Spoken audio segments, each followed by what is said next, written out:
आजच्या सर्वसाधारण सभेत एकूण 16 विषय होते।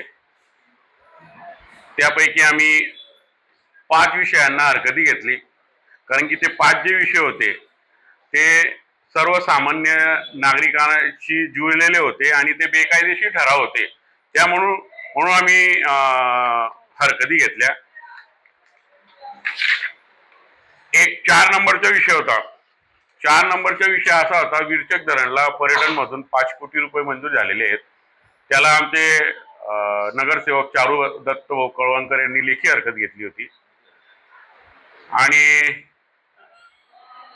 चारू गोष्ट तुम्हाला त्या 4 नंबरच्या विषयाचे सांगतील, मग नंतर मी बोलतो। विरचक प्रकल्प विषय क्रमांक 4 त्यांनाही त्यांचा विरोध आहे। विषय क्रमांक 8 लाही लेखी विरोध त्यांनी केला। 9 ला पण ते नगरपालिकेची इमारती काय त्याच्यावरही विरोध होता।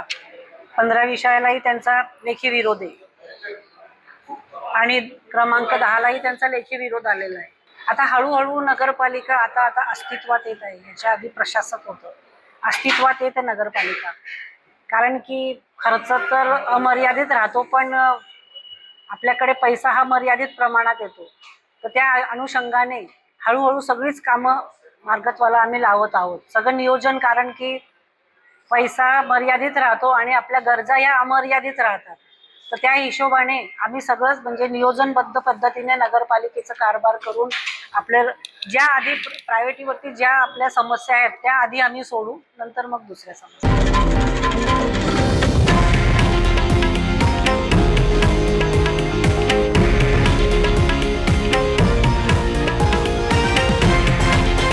हे आहे देशातील नंबर 1 न्यूज नेटवर्क आणि आपण पाहत आहात TV9 मराठी, एकमेव।